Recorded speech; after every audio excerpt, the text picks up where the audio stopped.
Now joined by Ian Garry, who of course takes to the octagon this weekend at UFC 298. Ian, thanks so much for your time on Fox Sports Australia. Appreciate you. It's good to be here. It's good to be back and have some fun. Yeah. Now, first of all, the recovery from pneumonia.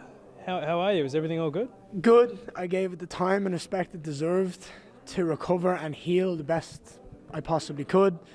And now we're here to have some fun and show everybody how good I am. Yeah, I remember the last time you were on the show, you and Rob Whittaker were bantering back and forth. I mean, you haven't been able to speak with Rob just yet for this trip? No, I haven't run into him, haven't talked to him, but I'm super excited to watch his fight. Obviously, I'm the fight before, but as soon as I run back to that medical tent to make sure everything's good, I'll be watching. And yeah, he's a dude that I want to see do well.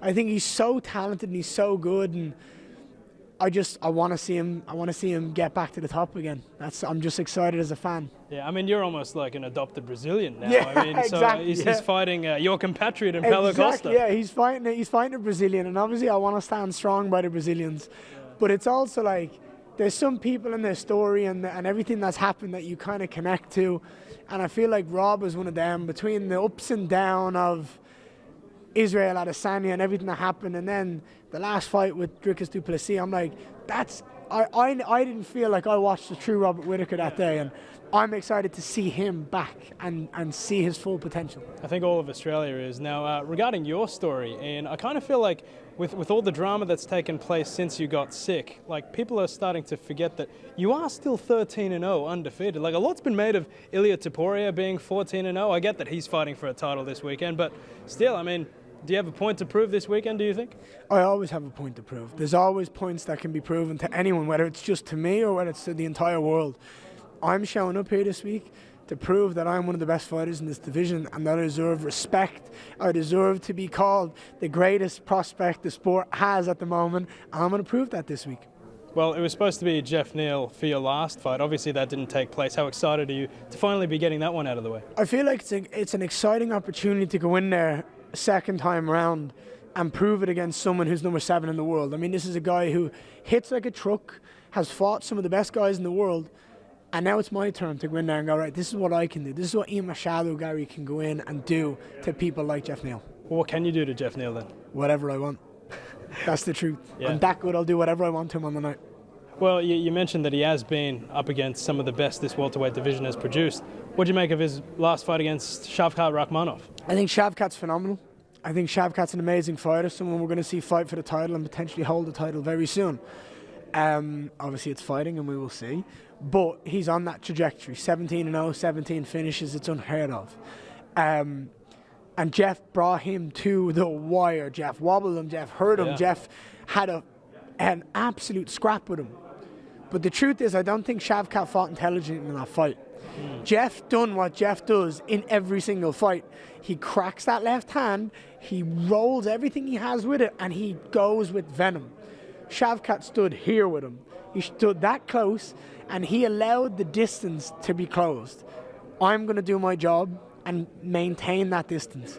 I'm going to fight at my range. I'm going to control the distance, and there's no secret. This isn't like, oh, I'm giving away the truth. It's the obvious thing to do as a long fighter fighting a guy who hits like a truck. Maintain the distance, make him have to enter your range, and when he tries, capitalize. You mentioned how good Shavkat Rakhmomov is, and you mentioned that he could very well fight for a title at some stage in the future. How do you think you'd match up against the guy that everyone expects to be the new champion? I've sparred him. I know how good I get him. I've trained with him many, many times. He's phenomenal. He's very well-rounded in every facet of the game. And the truth is, between the time that me and him have trained together and the time that me and him may potentially fight, both of us are going to have completely different trajectories and learning in our life.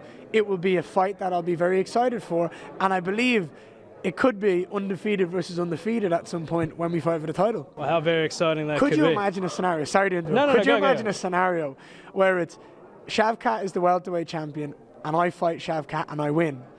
Shavkat loses his own. Ian Garry becomes the welterweight champion in the world. Khamzat Chimaev is middleweight champion in the world, undefeated. Ian Garry moves up, takes his own. GOAT status right there. That's the dreams. That's the level where I'm thinking about. That's the competition I'm thinking about and what I want to make happen. You think you could beat Khamzat though? It's huge. No, what's he going to do? Take me down. Great, bring it on. Let's go. Bring it on. Let's go. For sure. I mean, he's a big dude. Dude, So am I. I'm bigger than he is. I'm 6'3". I'm longer. I'm taller. I'm faster. I'm more vicious on the feet than he is. Great. He's amazing wrestling. He gets tired, though. He gets tired pretty quick. Does. I don't. And the truth is, so what if he takes me down? I'll elbow the skull off him. Ariel Helwani reported the other day That shocked you. No. That's a remarkable confidence. I really like it. It was reported the other day that the UFC was considering Leon Edwards versus Khamzat Chimaev as the main event for UFC 300. Can I get your reaction to that? I don't think it's going to happen. I don't think that's a fight that should be made. But if it's made because they're in need of a main event, I understand it. Okay. Khamzat and Leon are both phenomenal fighters. But I thought it was absolutely set in stone that Khamzat ain't making 170 I was going to anymore. say, can he So make that's the 170? truth. I don't think so. Look, he did it before. The truth is, whether he moved up or he made the decisions, I don't know what it is. I think he's better off at 185. I think he's got a very easy goal to become the champion there, and he's got a game plan and an energy that is very easy for him to go out there and do. It's grab a hold of you, take you down, and try finish you. Yeah. The truth is, he can do that in the middleweight division at the moment because he's a far superior wrestler to most of the middleweight division. Right. But you don't believe that's the case at 170? I think at 170, if he wants to shoot, I've got this for him. If he wants to come in and shoot on me, it's called a knee. I'd need a mouth off him. No, I think 170 has more well-rounded grapplers. Yeah. Like when you look at the guys, you've got Leon, you've got Kobe, you've got Usman, you've got Bilal, you've got Shavkat, you've got Gilbert Burns. I don't know the exact details of the top 5 middleweights, but you've probably got Paulo Costa, Robert Whittaker, Dricus Duplessis, Israel Adesanya, Sean Strickland. Mm-hmm. I don't need to argue the point on grappling there, do I? Okay, I don't. It's night and day. I get the point that you're making. Yeah, well, you mentioned Gilbert Burns there. Now, someone who is taking on Gilbert very, very soon is our very own Jack Della Maddalena. Speaking of contenders that might catapult to superstardom very shortly, can I get your thoughts on Jack? I think Jack's a phenomenal fighter. I think his body work, his like the way he mixes it up from the body to the head, the speed he does it with, and his little tight guard, that's just stunning. I obviously believe the last fight was unfortunate with the 2 weight cuts in 2 weeks. Yeah. That's going to have a massive effect on his cardio and his gas tank, and we've seen that in the fight to the point at which he nearly lost. Yeah. Gilbert's a different animal. Gilbert's a very different animal. To anyone that he's fought, I understand that we hear that when prospects take on contenders. I believe that Jack has recipes for success, but he has to go out there and do it against someone like Gilbert, who's a veteran, who knows what he's doing. He can grapple, he can hit as hard as anyone in the division. The truth is, I see avenues where both guys can have success. It really depends on who goes out there and who owns the stage and who can really perform.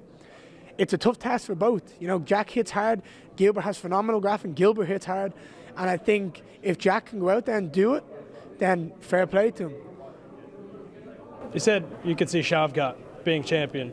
You say that you are going to be champion. Could Jack Della Maddalena be champion? For sure. You think? Every single person in the top 15 could be champion. Okay. 100%. I fully believe that everybody that's ranked has the ability, if they were to step in on short notice against the champion, that they can go out there and they can win. That's what makes fighting beautiful. If you put Shavkat in there with Leon Edwards today, can Shavkat win? Yes. If you put Jack Della Maddalena in there right now against Shavkat, can he win? Sure. Of course, it's fighting. It's one shot. Yeah. On their day, It's right? one shot. It doesn't matter about preparation. It doesn't matter about anything. It's in that moment, on that day, who could get it done. So yes, absolutely, everybody who's ranked, I believe, can have a shot. Ian, talk to Australia right now. How are you going to get it done against Geoff Neal this weekend? I believe it's going to be very tough to finish Geoff. I believe he's someone who's been through the fire with some amazing opponents. I believe the finish will come if I can make him react and bite on my feints. Otherwise, it's going to be 15 minutes of domination. Well, we can't wait to see it. Ian, thanks so much for your time on Fox. Thank you so much, man. Appreciate it.